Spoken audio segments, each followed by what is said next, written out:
This video is brought to you by my new school. This is Amit Sharma. Once again, welcome to all of you in this video of class 10th chapter 1 real number.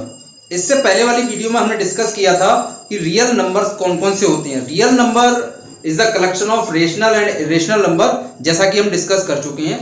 वहां पर हमने ये भी discuss किया था कि जो हमारे रियल नंबर्स में हमारे नेचुरल नंबर्स भी काउंट होते हैं। नेचुरल नंबर्स को हम किससे सिंबल से डिनोट करते थे? कैपिटल एन से डिनोट करते थे, और like as 1, 2, 3 and so on. And second one आपने पढ़े थे whole number, that is represented by W, started from 0, 1, 2 and 3 and so on. And next आपने पढ़ा था rational number, that number which can be written in the form of p upon q, but q is not equal to 0, that is the rational number. उसी series में हमारा यहाँ पर आज एक नया टॉपिक स्टार्ट होने वाला है, वो रियल नंबर का पार्ट है Euclid's division lemma. So now to move Euclid's division lemma. What is Euclid's division lemma?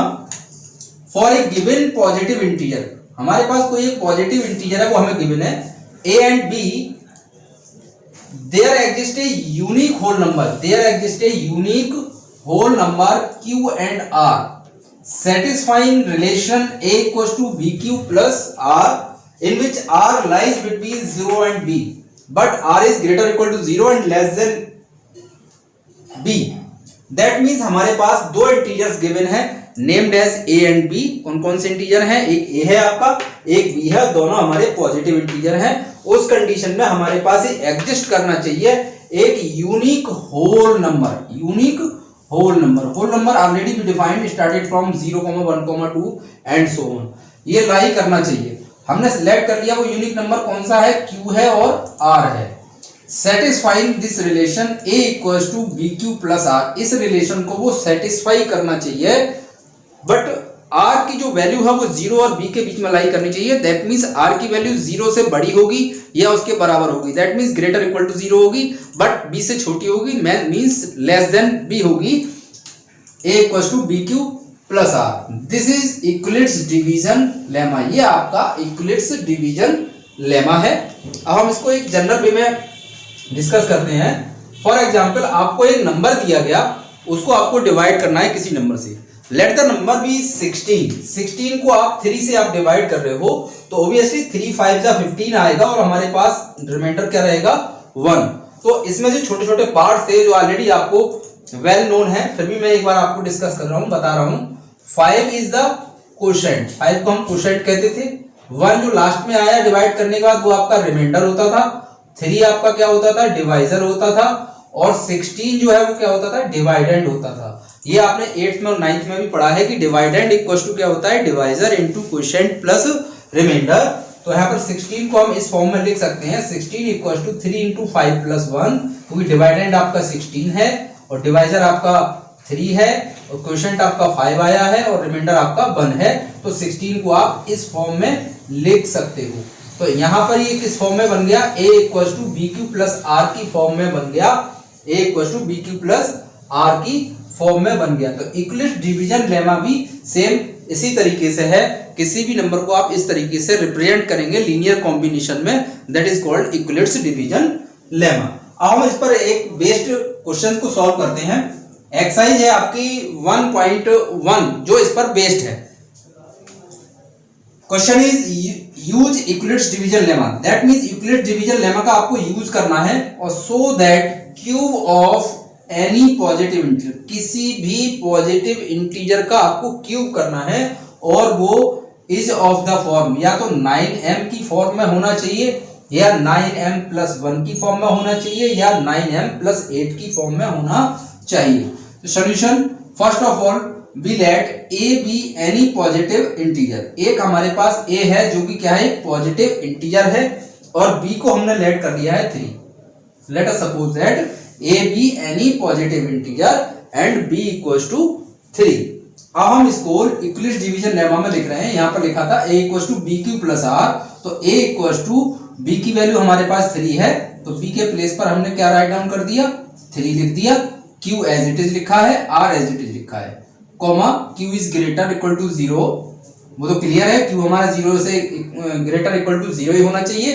क्यों? क्योंकि क्यू और आर को हमने पहले ही डिस्कस कर लिया था यूक्लिड्स डिवीजन लेमा में कि क्यू और आर दोनों कैसे नंबर है, होल नंबर है। अब यहाँ पर आर की जो वैल्यू है वो कहां से कहां तक लाई करेगी, जैसा कि यूक्लिड्स डिवीजन लेमा में बताया गया था 0 से b के बीच में लाई करती है, greater equal to 0 but less than b। तो हमारे पास b आपका 3 है, तो r की वैल्यू 0 से 3 के बीच में लाई करेगी। r is greater equal to 0 but less than 3, मतलब r की वैल्यू 0 से तो बड़ी होगी लेकिन 3 से छोटी होगी और 0 के इक्वल भी होगी। तो ऐसे नंबर जो 0 से स्टार्ट होंगे, क्योंकि यहाँ पर इक्वल का साइन लगा है, तो हमारा पहला नंबर कौन सा आएगा, 0 आएगा।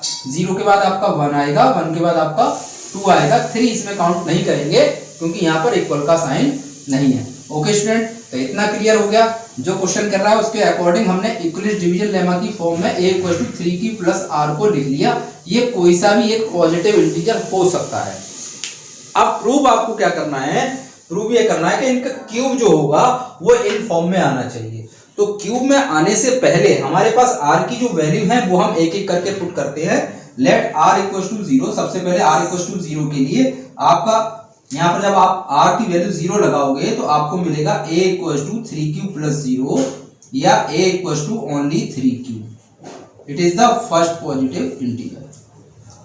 ये आ गया आपका सेकंड। अब फॉर r = 1, अब मान लीजिए आप r की वैल्यू 1 लगाते हो यहाँ पर, तो a = आपको मिलेगा 3q + 1, ये आपका सेकंड हो गया। एंड नेक्स्ट फॉर r = 3, तो आप इसमें a = आपको मिलेगा 3q + 3। ये 3 नंबर आपके परफॉर्म हो गए। तो आपका फर्स्ट रिजल्ट आ गया a = 3q for r = 0। r = जब आपने 0 पुट किया तो आपको मिला a = 3q।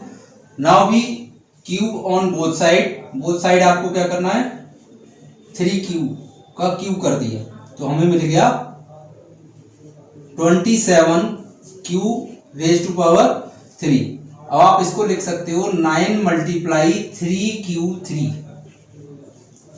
= 9m। Late 3q की पावर 3 जो टर्म है वो आपकी m है, तो आपका ये क्या हो गया, 9m हो गया। Now we move to next for r = 1, जो रिजल्ट था a = 3q + 1 on cubing both side, 3q + 1 whole cube, a + b whole cube से इसे ओपन करते हैं तो ये आएगा 27q³ + 1 3a² b, a² means 9q² × 3, तो 27q² plus 3ab² that means 9q equals to, अब इसमें से ये वाले जो टर्म है इनमें से आप कॉमन ले सकते हो 9, तो आपके पास आएगा 9 × 3 = 27, 3q raised to power 3 plus 3 और q² प्लस 9q में से 9 बाहर, ओनली q और प्लस में 1, तो ये आ गया आपका 9m + 1। Let it is m, ये अंदर वाला जो टर्म है आपका वो हमने क्या लेट कर लिया कि ये एक m है, तो 9m + 1 फॉर r = 2 के लिए था, वो था आपका a = 3q + 2। Again cubing both side according to question, तो यह आएगा आपका 27q raised to power 3 plus 8 plus 3 × 3q × 2, 3q + 2 और सिंप्लीफाई करते हैं तो 27q raised to power 3 plus 8 plus 3 3 जा 9, 9 2 जा 18q एंड 3q + 2, तो 27q raised to power 3 plus 18 3 जा 54q² प्लस 18 2 जा 36q प्लस 8। अब यहां से भी आप 9 कॉमन ले सकते हैं, तो 9 3 जा 27q³ प्लस 9 से आप डिवाइड करिए 9 की टेबल में, 9 6 जा 54q² प्लस 9 4 जा 36q plus 8। It is also be written 9m + 8। Reason, ये 9 के साथ जो फैक्टर आया है उसको हमने क्या लेट कर लिया, m लेट कर लिया, तो आपका रिजल्ट आया 9m + 8। तो अकॉर्डिंग टू क्वेश्चन जो हमारे पास नंबर्स आए थे वो आए थे 3q आया था पहला, दूसरा 3q + 1 और तीसरा 3q + 2। जब हमने तीनों का क्यूब किया, पहले वाले नंबर का क्यूब किया तो आपको मिला 9 × 3q ⁻³ 3। इसको हमने m लेट कर लिया तो उसको हमने 9m लिख लिया, m = 3q। अब 3q + 1 का नेक्स्ट नंबर जो आपका था उसका हमने क्यूबिंग किया तो वो भी किस फॉर्म में आया, 9m + 1 की फॉर्म में आ गया। नेक्स्ट आपका 3q + 2 का होल क्यूब जब किया तो वो आपका 9m + 8 की फॉर्म में आ गया।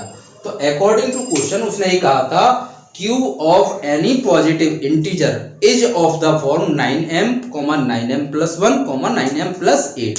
यानी किसी भी पॉजिटिव इंटीजर का हम क्यूब करेंगे तो या तो 9m आना चाहिए या 9m + 1 आना चाहिए या 9m + 8 आना चाहिए, जो कि आपका आ गया। 9m भी आ गया, 9m + 1 आ गया और 9m + 8 आ गया। तो इस तरीके से जो वर्ड प्रॉब्लम होती है वो यूक्लिड्स डिवीजन लेमा पर हम सॉल्व करते हैं। ओके स्टूडेंट्स, तो नेक्स्ट आपका जो टॉपिक आने वाला है इस चैप्टर में वो है यूक्लिड्स डिवीजन एल्गोरिथम, वो हम नेक्स्ट वीडियो में डिस्कस करेंगे। तब तक बने रहिए। ओके स्टूडेंट्स, हमारी भी कंटेंट तो काट दूं, हटा दूं? पूरी हो गई। हाँ।